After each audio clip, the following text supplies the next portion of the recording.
Okay, in addition to the practices found in the Quran and covered in the previous presentation, Islamic social teachings can be found in the collection of sayings and acts of Muhammad known as the Hadith.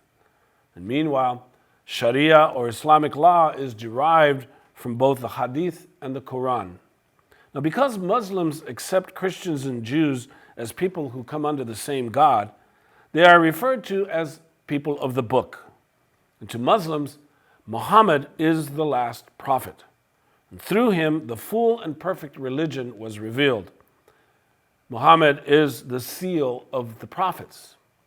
When Muhammad passed away in 632 of the Common Era, the leadership passed to his successors who were identified as caliphs. Caliphs were elected for life. The first caliph was Abu Bakr, Muhammad's confidant. And two other close followers and companions of Muhammad were Umar and Uthman, who succeeded Abu Bakr. Now, these three are honored with the title, the rightly guided caliphs in Islam. They revealed exceptional religious devotion and leadership qualities. And under their rule, Islam expanded to include the Middle East, North Africa, Egypt, Persia, and parts of Palestine. And after their rule, major rifts in the unity of Islam appear. Upon the death of Uthman in 656 of the Common Era, disputes occurred leading to civil war between members of Muhammad's family and others that were not related. So please follow the textbook to appreciate how Ali, the husband of Fatima, Muhammad's daughter, and Muhammad's son-in-law, was the last Orthodox caliph assassinated by a dissident in 661, bringing the system of succession to a standstill. Muawiyah, not related to Muhammad's family, pronounced himself caliph and leader of the Islamic State. And those who accepted his rule marked the beginning of the Umayyad dynasty. And these Muslims referred to themselves as Sunni, or the people of the tradition and community. Today, this group makes up close to 80% of the Islamic community. And those who didn't accept Umayyad or Muawiyah, because he was not related to Muhammad, formed the party of Ali.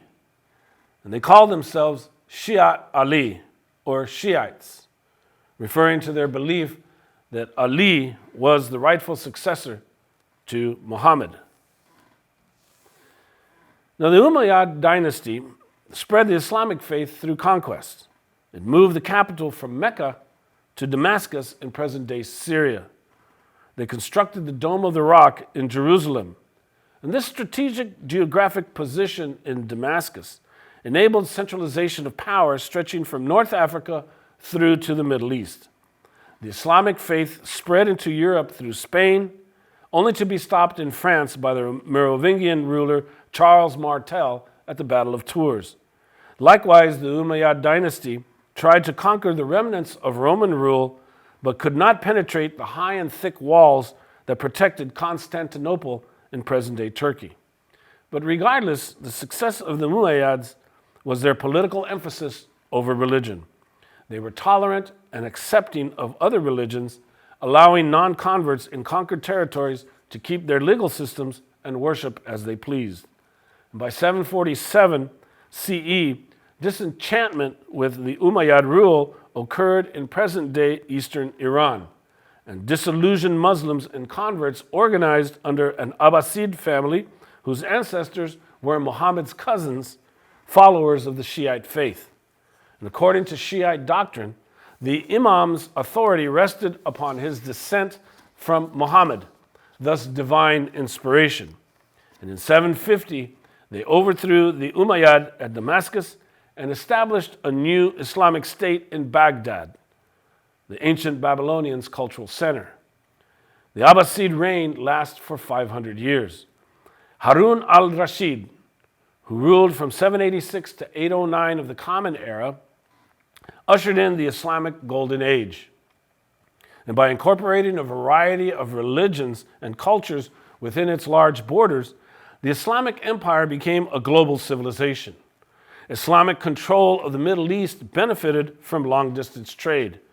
Muslim society promoted a uniformity of consumer goods in a vast area, developed scientific advances in navigation and cartography, promoted several business techniques, and turned Cairo into a major center for international commerce. The rapid expansion of the Abbasid Empire forced decentralization for a number of factors. First was its enormous size. Second were Sunni Shiite conflicts, followed by ethnic and tribal loyalties, and ultimately civil war and foreign invasion.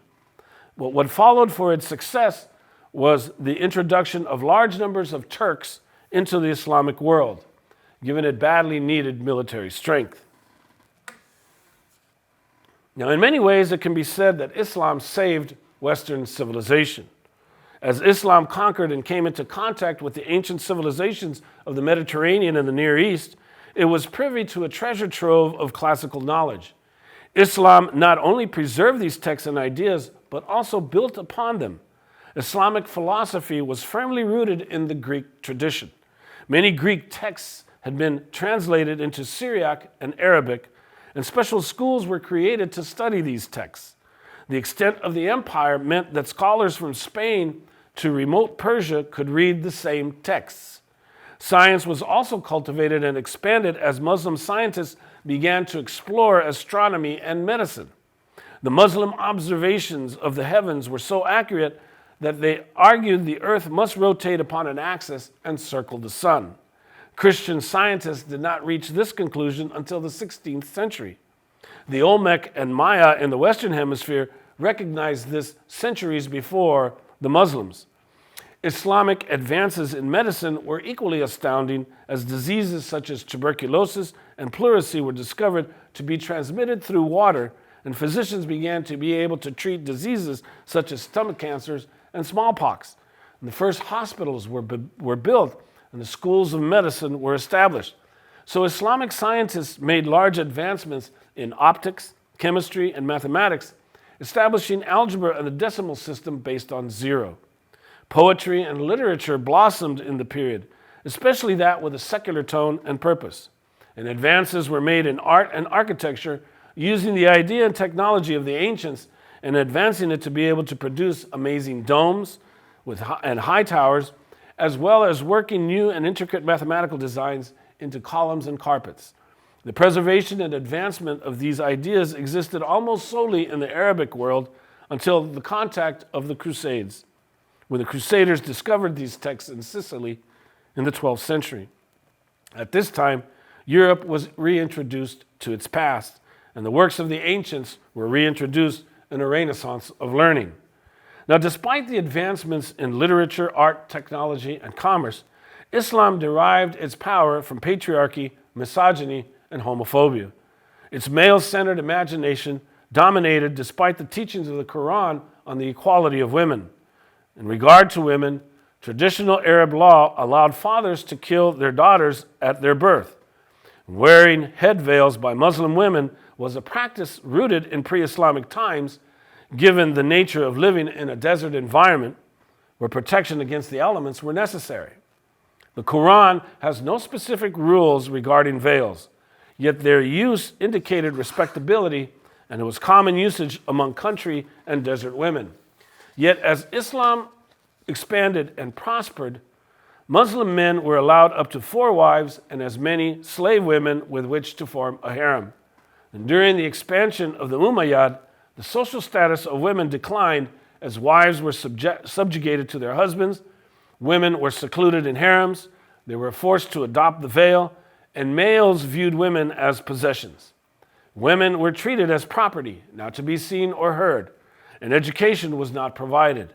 Meanwhile, males were provided theological schools known as madrasas, entering as early as 7 years old, and they learned to become political and religious leaders in Islamic society.